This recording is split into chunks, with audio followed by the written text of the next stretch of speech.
ఉత్కంఠ భరితమైన మధుబాబు గారి shadow spy adventure సిరీస్లో బద్మాష్ 3వ భాగం.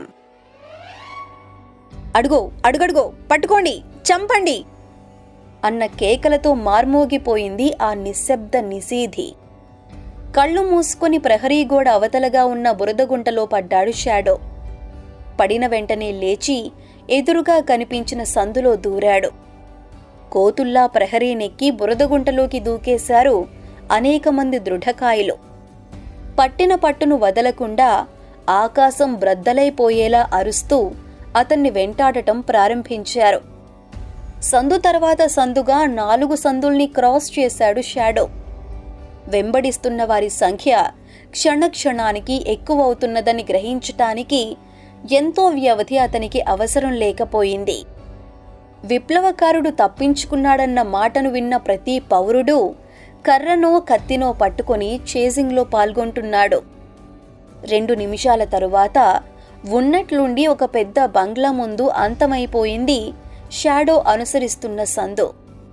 వెనక ముందు చూడకుండా బంగ్లా ముందున్న గేటు మీది నుంచి ఒక పూల తోటలోకి దుమికాడు షాడో. నడుమెత్తున ఉన్న పూల చెట్లను చాటు చేసుకొని పాములా బంగ్లా ప్రక్క భాగంలోకి పరుగు తీశాడు. బంగ్లా ముందుకు వచ్చేసింది అతన్ని వెంబడించిన గుంపు. పెద్ద పెద్ద గొంతులతో ఆ చుట్టుపట్ల నిద్రలు పోతున్న పౌరులందర్నీ లేపి ప్రశ్నలు వేస్తున్నారు వారిలో కొందరు. బంగ్లా గేటెక్కి పూల తోటలోకి వచ్చే ప్రయత్నం చేస్తున్నారు మరికొందరు. ఊపిరి బిగబట్టి మోకాళ్ల మీద ముందుకు పాకుతున్న షాడో కనులు ఓరగా తెరిచి ఉన్న ఒక ఫ్రెంచ్ విండో మీదికి మరలాయి. రెండో ఆలోచన లేకుండా దాన్ని సమీపించి భుజానికి తగిలించుకుని ఉన్న ఎయిర్ బ్యాగ్ను లోపలికి విసిరాడతను.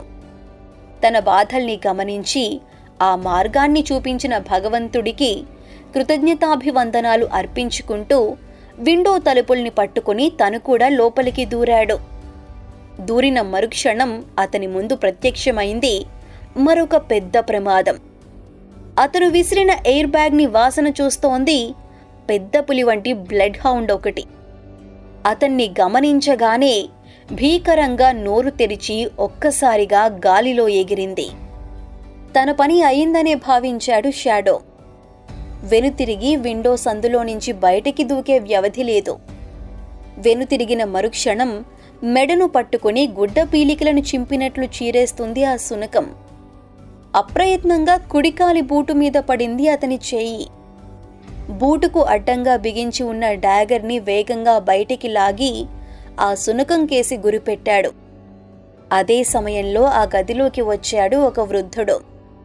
కిటికీ దగ్గర జరగబోతున్న దారుణాన్ని గమనించగానే "stop it Juji, stop there" అని కమాండ్ చేశాడు కంగుమంటున్న కంఠంతో. షాడో మెడ నరాల మీద తన దృష్టిని కేంద్రీకరించి గాలిలోకి ఎగిరిన ఆ బ్లడ్ హౌండ్ తనను ఎవరో గట్టిగా పట్టుకుని వెనక్కి లాగినట్లు మధ్యలోనే క్రిందపడి వృద్ధుడి వైపు చూసింది. ముఖం మీద ఆవిర్భవించిన స్వేద బిందువుల్ని చొక్కా కాలర్కి తుడుచుకుంటూ గాఢంగా నిట్టూర్చి డాగర్ని కిందికి దించాడు Shadow. "You better come inside my boy. బంగ్లా గేటును దాటి పోర్టికోలోకి వచ్చేశారు నిన్ను తరుముకొచ్చిన మనుష్యులు" అంటూ షాడో సమాధానం కోసం ఎదురు చూడకుండా వెనక్కి తిరిగి ఎవరికో సైగ చేశాడు ఆ వృద్ధుడు. వెంటనే అక్కడికి వచ్చింది 20 సంవత్సరాల వయస్సుండే ఒక అందాల బొమ్మ. షాడో ముఖాన్ని అంటుకుని ఉన్న బురదను, అతని అవతారాన్ని చూసి అందంగా నవ్వుతూ తనతో రమ్మనమని సైగ చేసి ఆ గదిలోనే ఉన్న ఇంకో తలుపును తెరిచింది. పెద్ద పెద్ద కళ్లతో తన వైపే చూస్తున్న బ్లడ్ హౌండ్ని కనుచివ్రల నుంచి గమనిస్తూ గబగబా ఆమెను అనుసరించాడు షాడో. మరో 2 గదుల్ని దాటిన తరువాత చీకటిగా ఉన్న చిన్న స్టోర్ రూమ్ని అతనికి చూపించింది ఆ అందాల బొమ్మ.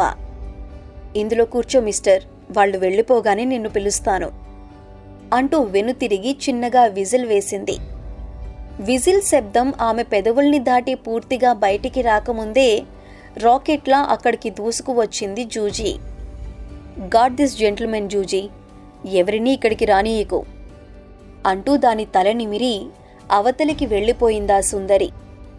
షాడోకి 4 అడుగుల దూరంలో కూర్చుంది జూజీ. సిగరెట్ కాల్చుకోవాలన్న కోరికను అతి ప్రయత్నం మీద అణుచుకొని అక్కడ ఉన్న ఒక చెక్క పెట్టె మీద చతికిలపడ్డాడు షాడో. 2 నిమిషాలు కూడా పూర్తిగా గడవక ముందే గదుల్లో నుంచి వినవచ్చాయి పెద్ద పెద్ద కంఠాలు. నాన్సెన్స్! విప్లవకారులకు ఆశ్రయం ఇచ్చి నా దేశానికి ద్రోహం చేసే ఆలోచన నాకు లేదు. ఇక్కడికి ఎవరూ రాలేదు. కావాలంటే బంగ్లానంతా మీ ఇష్టం వచ్చినట్లు వెతికి చూసుకోండి. ఖంగుమంటున్న కంఠంతో తీవ్రంగా తన అభ్యంతరాలను తెలియజేస్తున్నాడు వృద్ధుడు. కీసరబాసరగా మాట్లాడుతూ తలా ఒక గదిని చెక్ చేయటం ప్రారంభించారు బంగ్లాలోకి వచ్చిన వ్యక్తులు. అడుగుల శబ్దాలు అన్ని వైపుల నుంచి షాడో కూర్చుని ఉన్న గదివైపు రావటం ప్రారంభించాయి. మడిచిపెట్టిన వాచ్ స్ప్రింగులా బిగుసుకున్నాయి షాడో కండరాలు.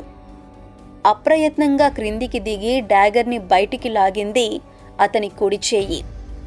అతని వంక ఒకసారి చూసి మెల్లిగా లేచి నిలబడింది జూజీ. ఉన్నట్లుండి స్టోర్ రూమ్ ముందు భాగంలో ఉన్న గదిలోకి వచ్చారు 2 వ్యక్తులు. ఇక్కడేదో బురద వాసన వస్తోంది. మనం తరిమిన విప్లవకారుడు బురదగుంటలో పడటం నేను చూశాను అంటున్నాడు వారిలో ఒకతను. డాగర్ని బిగించి పట్టుకుని 2 అడుగులు ముందుకు చూశాడు షాడో. అతనికంటే ముందుగానే కదిలింది జూజీ. వ్యక్తులు స్టోర్ రూమ్ని సమీపించబోతున్న సమయంలో చెవులు చిల్లులు పడేలా అరుస్తూ వారి మీదికి లంఘించింది. అదిరిపడి వెనక్కి దూకారు ఆ వ్యక్తులిద్దరూ. కంగారుగా ముందు గదుల్లోకి పరుగు తీశారు కాబోలు. వెంటనే వినవచ్చింది వృద్ధుడి కంఠం. నేను మీకు ముందే చెప్పాను, మా జూజీ ప్రసవించి 2 నెలలు కూడా పూర్తి కాలేదు. తన పిల్లల్ని స్టోర్ రూంలో దాచిపెట్టి రాక్షసిలా కాపలా కాస్తోంది. అక్కడికి పోవాలంటే మాకే భయంగా ఉంది. ఖంగుమంటున్న కంఠంతో అందరికీ వినిపించేలా అన్నాడతను. స్టోర్ రూమ్ ముందు నిలబడి ఉన్న జూజీ వంక ఆశ్చర్యంగా చూశాడు షాడో. వృద్ధుడి మాటల్లో అసత్యమేమీ లేదు. జూజీ కడుపు బరువుగా క్రిందికి వ్రేలాడుతోంది. చనుమొనలన్నీ పాలతో నిండి ఉన్నాయి. వెంటనే షాడో మనసులో ప్రవేశించింది ఒక ఆలోచన. నిశ్శబ్దంగా గొంతు సవరించుకొని తను దొంగగా జీవితం గడిపిన రోజుల్ని, విన్న కుక్కపిల్లల అరుపుల్ని గుర్తుకు తెచ్చుకున్నాడు. 2 క్షణాల తరువాత తల్లి కోసం అలమటించిపోతున్న కుక్కపిల్ల అరుపులతో స్టోర్ రూమ్ దద్దరిల్లిపోయింది. ఆ అరుపుల్ని విని అదిరిపడి తిరిగింది జూజీ. బాణంలా లోపలికి వచ్చి ఆశ్చర్యంగా షాడో ముఖంలోకి చూసింది. వెంటనే నోరు మూసుకున్నాడు షాడో. ముందు గదుల్లో నుంచి వినవస్తున్న మాటలు ఆగిపోయాయి. గంభీరమైన నిశ్శబ్దం ఆ బంగ్లాను ఆవరించుకుంది. ఆ నిశ్శబ్దాన్ని భగ్నం చేస్తూ 2 క్షణాల తరువాత తెరలుగా వినవచ్చింది వృద్ధుడి నవ్వు. చూశారా? తన పిల్లల అరుపుల్ని విని మా జూజీ ఎంత వేగంగా పరిగెత్తిందో గమనించారా? మీ అనుమానాలు తీరకపోతే నిరభ్యంతరంగా పోయి చూడండి. జూజీ మీ ముఖాల్ని పట్టి పీకితే మాత్రం నన్ను నిందించవద్దు అన్నాడతను నవ్వును ఆపుకోవటానికి విఫల ప్రయత్నం చేస్తూ. ఎన్ని అనుమానాలున్నా స్టోర్ రూంలోకి తొంగి చూసే ధైర్యం ఎవరికీ లేకపోయింది కాబోలు. ఒకరొకరుగా బంగ్లా బయటికి వెళ్లిపోతున్నట్లు దూరంగా పోయాయి వారి అడుగుల చప్పుళ్ళో. 10 నిమిషాల తరువాత స్టోర్ రూంలోకి వచ్చింది అందాల సుందరి. మెరుస్తున్న కనులతో షాడోని ఎగాదిగా చూసి తనతో రమ్మని సైగ చేసి ఒక పెద్ద హాల్ వంటి గదిలోకి తీసుకుపోయింది. అక్కడున్న ఒక సోఫాలో కూర్చొని ఉన్నాడు వృద్ధుడు. Fantastic imitation my dear young man. ఎంతోమంది ఎన్నో విధాలుగా తమ శత్రువుల్ని ఏమార్చటం నేను కనులారా చూశాను. వారందరిలోకి తెలివైన వాడివి నువ్వు. Hats off to your brilliant mind అన్నాడతను కూర్చోమని సోఫా వైపు చేయి చూపిస్తూ. బురదతో నిండి ఉన్న తన దుస్తుల వైపు చూసుకుని ఇబ్బందిగా ముఖం పెట్టాడు షాడో. మీరు చేసిన సహాయానికి కృతజ్ఞతలు ఎలా తెలియజేసుకోవాలో అర్థం కావటం లేదు. నా కోసం ఇంకెవరైనా రావచ్చు. నా మూలకంగా మీరు ట్రబుల్స్లో చిక్కుపడటం నాకు ఇష్టం లేదు. నాకు సెలవిప్పించండి అని చేతులు జోడించి ముఖద్వారం వైపు అడుగులు వేశాడు. చటుక్కున సోఫాలో నుంచి లేచి అతని భుజం మీద చెయ్యి వేశాడు వృద్ధుడు. ఇంటికి వచ్చిన అతిథిని అర్ధాంతరంగా బయటికి పంపించే అలవాటు నాకు లేదు మై డియర్ యంగ్ మ్యాన్. బాత్రూంలోకి పోయి నీ అవతారాన్ని మార్చుకో. ఈ లోపల కాఫీ రెడీ చేయిస్తాను అంటూ అతని సమాధానం కోసం ఎదురు చూడకుండా ఆ గది ప్రక్కనే ఉన్న బాత్రూంలోకి నెట్టి తలుపులు మూశాడు. అక్కడ ఉన్న వాటర్ ట్యాప్ క్రింద కూర్చొని తన ఒంటిని ఆక్రమించుకొన్న మట్టిని వదిలించుకోవటానికి ఓపికున్నంత వరకు ప్రయత్నించాడు షాడో. 10 నిమిషాల తరువాత విసుగు పుట్టి అక్కడ కనిపించిన టవల్తో తడిని ఆర్చుకుంటూ బయటికి వచ్చాడు. అప్పుడే సెగలు వెలువరుస్తున్న కాఫీ కప్పుల్ని తీసుకుని ఆ గదిలోకి వచ్చింది అతన్ని స్టోర్ రూంలో దాచిన అందాల బొమ్మ. షీఈజ్ మై డాటర్, పేరు షప్పు అంటూ ఆమెను పరిచయం చేశాడు వృద్ధుడు. తెల్లటి పలువరుస కనిపించేలా నవ్వి అందంగా నమస్కరించిందామె. ఇది మా బ్లడ్ హౌండ్, పేరు ఇందాక విని ఉంటావు, జూజీ. తన దగ్గరికి వచ్చి కూర్చున్న బ్లడ్ హౌండ్ తల నిమురుతూ అన్నాడు వృద్ధుడు. చెంగున లేచి షాడో ముందుకు వచ్చింది జూజీ. ముందు కాళ్లను ఎత్తి అతని భుజాల మీద వేస్తూ నాలుకతో అతని బుగ్గల్ని తడిచేసింది. అదే సమయంలో షాడో పాదాల దగ్గర ఏదో కదలిక అనిపించింది. అతని బూటుకాలును పట్టుకుని ఎవరో గట్టిగా కొరికినట్లు అనుభూతి కలిగింది. ఉలిక్కిపడి క్రిందికి చూశాడు షాడో. గుండ్రటి కళ్లను వింతగా తిప్పుతూ తోకను నిఠారుగా నిలబెట్టి అతని ముఖంలోకి చూసింది అచ్చు జూజీ మాదిరిగానే ఉన్న 2 నెలల పప్పి. జూజీ బిడ్డ అది, పేరు పెడ్రో. ఇందాక జనమందరూ వచ్చినప్పుడు ఎక్కడికో షికారుకు వెళ్ళింది.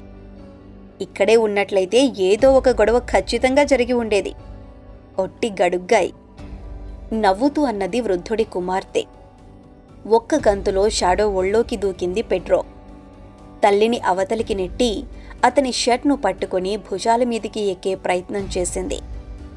దాని నెత్తిమీద ఒక ముట్టిక్కాయ వేసి క్రిందికి దించుతూ వృద్ధుడి అదృష్టానికి కొంచెం అసూయ పడకుండా ఉండలేకపోయాడు షాడో.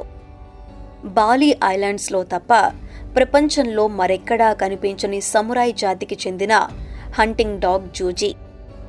ధైర్యానికి విశ్వాసానికి పెట్టింది పేరు ఆ జాతి. యజమాని ఆర్డర్ ఇస్తే కళ్ళు మూసుకుని నిప్పుల్లో దూకటానికి కూడా వెనుతీయవు ఆ జాతిలో పుట్టిన హంటింగ్ డాగ్స్. సెగలు వెలువరుస్తున్న కాఫీ కప్ను షాడోకి అందించింది వృద్ధుడి కుమార్తె. ఆల్రైట్ యంగ్ మ్యాన్, ఇప్పుడు చెప్పు, నీ పేరేమిటి, ఎక్కడి నుంచి వచ్చావు? అన్వర్ హుస్సేన్ అనుచరులు రివాల్వర్లు పట్టుకుని నీ వెంట పడటానికి కారణమేమిటి? కాఫీని సిప్ చేస్తూ ప్రశ్నించాడు వృద్ధుడు. ఆ ప్రశ్నల్ని వినగానే ముఖం మీద ఎవరో లాగిపెట్టి కొట్టినట్లు ఉలిక్కిపడ్డాడు షాడో. అతన్ని అనుసరించిన హార్బర్ ఏరియా పౌరులందరూ కర్రల్ని కత్తుల్ని పట్టుకుని ఉన్నారు. ఫ్లైమత్ కారులో వచ్చిన దృఢకాయల దగ్గర మాత్రమే ఉన్నాయి రివాల్వర్లు. వాళ్లే అతనికి కావలసిన మనుష్యులు. వాళ్ల ఆచూకీ తెలుసుకోవటం ఎలా అనే ఆలోచనలతోనే అతను మెదడు చించుకుంటున్నాడు. నా ప్రశ్నలు నీకు ఇబ్బందిని కలిగిస్తే సమాధానం చెప్పవలసిన అవసరం ఎంతమాత్రమూ లేదు మై బాయ్. నువ్వు ముఖమాట పడవద్దు.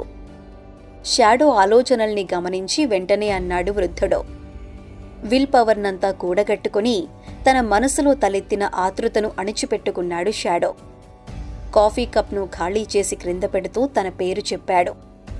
ఒక స్నేహితుణ్ణి కలుసుకోవటానికి హార్బర్ ఏరియాలోకి పోతే విప్లవకారుడిగా జనమంతా భావించి వెంటబడ్డారని అన్నాడు. అంతా విని సానుభూతిగా తల ఊపాడు వృద్ధుడు. నువ్విక నుంచి కొంచెం జాగ్రత్తగా ఉండటం చాలా మంచిది రాజు. అన్వర్ హుస్సేన్ చేతి క్రింద రాక్షసుల వంటి రౌడీలు ఉన్నారు. అసలు సిలబీస్ దీవుల్లో జరుగుతున్న అశాంతి ఆందోళనలకు కారకుడు అతనేనని నా అనుమానం. నువ్వు అతనితో విరోధం పెట్టుకోకు అని సలహా ఇచ్చాడు అన్వర్ హుస్సేన్ని గురించి వివరిస్తూ. ఎదురు చూడని విధంగా అయాచితంగా లభించిన ఇన్ఫర్మేషన్ని అతి భద్రంగా మనసులో దాచుకున్నాడు షాడో. మరో 10 నిమిషాలు వృద్ధుడికి కబుర్లు చెప్పి తన ఎయిర్ బ్యాగ్ని భుజం మీద వేసుకుని బయలుదేరాడు. బంగ్లా గేటు దాకా వచ్చి వీడ్కోలిచ్చారు వృద్ధుడు, అతని కూతురు. తోక ఊపుతూ వారి ప్రక్కన నిలబడింది జూజీ. అతని పాదాల మధ్యలో దూరి అన్బ్యాలెన్స్ చేయటానికి ప్రయత్నించింది పెడ్రో. దాని నెత్తిమీద ఇంకో మొట్టిక్కాయ వేసి రోడ్డు మీదికి పోయాడు షాడో. ఎందుకైనా మంచిదనే ఉద్దేశంతో కొంచెం వెనక ముందు చూసుకుంటూ బూటుంగ్ సిటీ మధ్య భాగంలో ఉండే సవేరా హోటల్ వైపు అడుగులు వేశాడు.